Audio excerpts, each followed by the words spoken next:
नमस्कार, मैं हूं मृत्युंजय कुमार झा और बुलेटिन की शुरुआत करेंगे एक बड़ी खबर के साथ, लेकिन चिंता वाली खबर के साथ। और खबर यह है कि भारत में कोरोना की रफ्तार डरावनी होती जा रही है।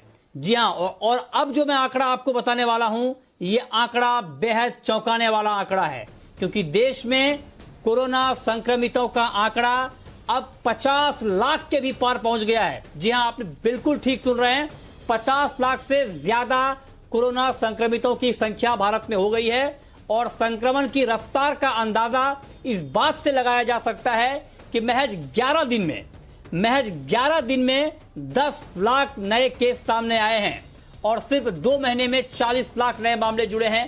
एक्टिव केसों की संख्या यानी वो मरीज जिनका इलाज अभी चल रहा है, उनकी संख्या करीब 10 लाख पहुंच चुकी है और अब तक 80,000 से ज्यादा लोगों की जान भी चली गई है।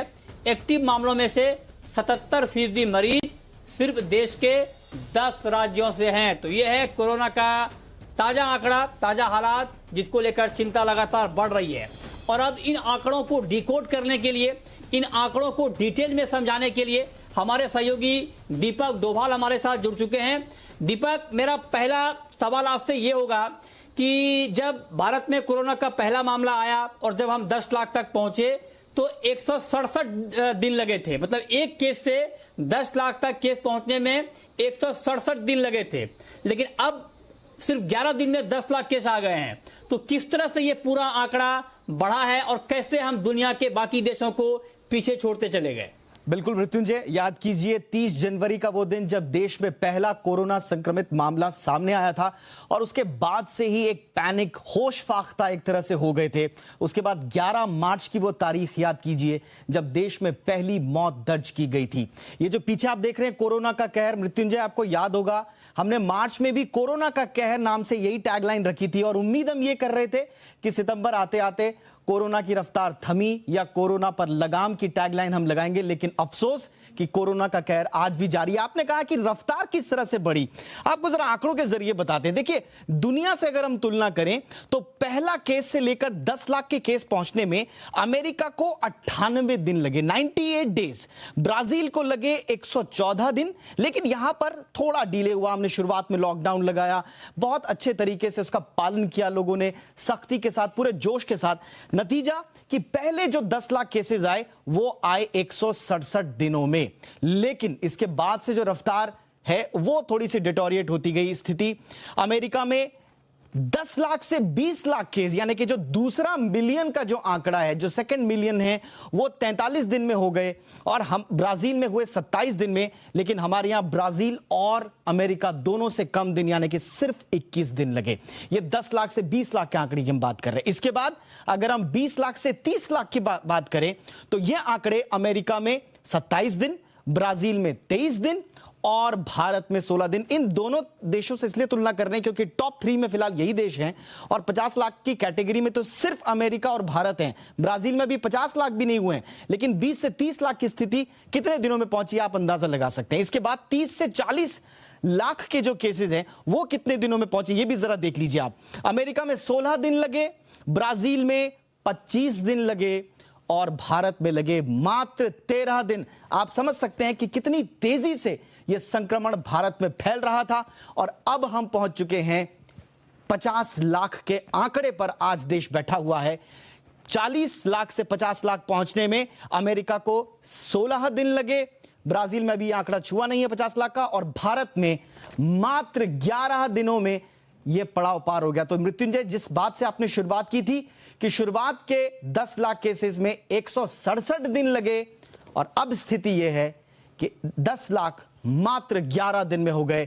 यह स्थिति है मृत्युंजय अगर हम दुनिया के देशों से तुलना करें। और अगर यह रफ्तार आगे रही मृत्युंजय, तो आप यकीन मानिए बहुत सारे अनुमान यह कह रहे हैं कि हो सकता है हम अक्टूबर लास्ट तक अमेरिका को भी पीछे छोड़ दें, क्योंकि यह रफ्तार आप समझिए, आपने खबर में बताया, हेडलाइंस में बताया 90,000 पर डे केसेस आ रहे हैं।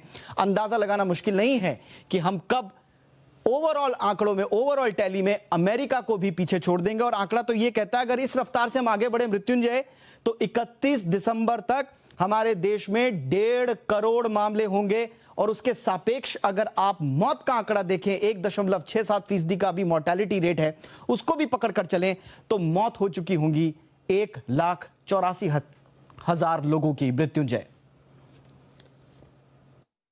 ओके, बहुत ही डिटेल में दीपक ने यह समझाया आपको कि किस तरह से ये आंकड़ा खतरनाक रूप लेता जा रहा है। और दीपक, आपने जो कहा कि इसका मतलब यह हुआ कि सिर्फ शुरुआत के जो 10 लाख नंबर आए उसी में हम दुनिया के अमेरिका और ब्राजील से हम पीछे थे, बाकी के जो आंकड़े बढ़े हैं उसमें हमने बाकी देशों को पीछे छोड़ दिया है। यह आपने बहुत ही महत्वपूर्ण जानकारी आसान भाषा में दी है। एक सवाल मेरे मन में दीपक और आ रहा है कि जब आप ये कह रहे हैं कि 50 लाख के हम पार चले गए हैं, तो इस 50 लाख के आंकड़ों में कौन कौन से ऐसे राज्य हैं जिसकी भूमिका बहुत ज्यादा है, जहां पर ये आंकड़े बहुत तेजी से बढ़े हैं? जी हां, बिल्कुल। राज्यों की आपने बात की और आपने शुरुआत में भी कहा था 77% केसेस जो हैं वो हमारे देश के 10 बड़े राज्यों में हैं। वो राज्य कौन कौन से हैं जिनका कंट्रीब्यूशन एक तरह से कह सकते हैं इन आंकड़ों में सबसे ज्यादा है, उनको अब हम जरा दर्शकों को समझाते हैं। देखिए, देश में महाराष्ट्र अभी भी नंबर 1 बना हुआ है। ओवरऑल केसेस में अगर हम बात करें 10,97,000 केसेस हैं, 30,409 मौतें अब तक महाराष्ट्र में हो चुकी हैं। दूसरे नंबर पर तमिलनाडु है, 5,14,000 केसेस हैं, 8,502 मौतें हो चुकी हैं। कर्नाटक का नंबर तीसरा है, 4,75,000 केसेस अब तक, 7,481 अब तक मौतें हो चुकी हैं। इसके बाद आंध्र प्रदेश का नंबर है जहां पर 5,83,000 केसेस जो हैं, केसेस के मामले में यह कर्नाटक से थोड़ा ऊपर है, लेकिन मौत का आंकड़ा यहां पर भी 5,41,000 के आसपास है। तो ये 4 वो टॉप 4 राज्य हैं। इसके बाद के बाकी 6 राज्यों की बात करें तो उत्तर प्रदेश में 3,24,000 केसेस अब तक सामने आए हैं, 4,604 मौतें अब तक हो चुकी हैं। दिल्ली में आंकड़ा 2,25,000 का है और यहां पर 4,806 मौतें, यानी कि यूपी से भी ज्यादा मौतें दिल्ली में हुई हैं, भले ही ओवरऑल केसेस कम हो। इसके अलावा पश्चिम बंगाल की अगर हम बात करें तो 2,09,000 के केसेस हैं और 4,062 अब तक जो कोरोना संक्रमित हैं वो पश्चिम बंगाल में दम तोड़ चुके हैं। इसके बाद आता है गुजरात का नंबर, 1,16,000 केसेस अब तक ओवरऑल, 32,247 यानी कि 3,247 केस अब तक मौत हो चुकी है। पंजाब में 84,482 केसेस और 2,514 की मौत। मध्य प्रदेश की अगर हम बात करें तो 93,053 केसेस अब तक हैं और 1,802 लोगों की मौत हो चुकी है। तो ये टॉप, इनको अगर हम देखें तो 10 राज्य ये वो बड़े राज्य हैं जिनका ओवरऑल टैली में सबसे बड़ा कंट्रीब्यूशन है।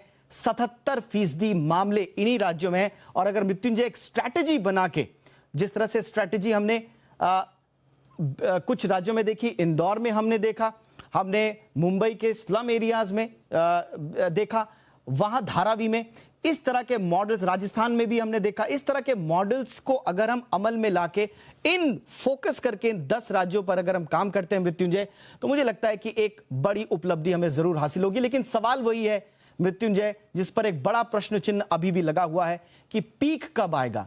क्या ये मामले अब तक के सबसे ज्यादा मामले हैं? क्या इसके बाद मामले सुधरने ठीक हो जाएंगे? ऐसा आंकड़ों को देखकर बिल्कुल नहीं कहा जा सकता। एम्स की तरफ से शुरुआत में यह जरूर कहा गया था कि जुलाई में पीक आएगा। जी बिजनेस के साथ एक्सक्लूसिव बातचीत में डॉक्टर गुलेरिया ने भी कहा था, लेकिन जुलाई बीत चुका है, उसके बावजूद अब तक पीक नहीं आया है मृत्युंजय। ठीक है, ये देखिए, बहुत ही डिटेल में हमने आपको ये बताने की कोशिश की है कि ये आखिर 50 लाख के आंकड़े आए कहां से हैं और कितनी तेजी से आए हैं। तो हम उम्मीद करते हैं कि आपको आप कोरोना के आंकड़ों को लेकर के आपके मन में अब कोई कंफ्यूजन नहीं रहा होगा। आप भली भांति जान गए होंगे कि नंबर कितने बड़े हैं, कितनी रफ्तार से बड़े हैं और कहां कहां बड़े हैं।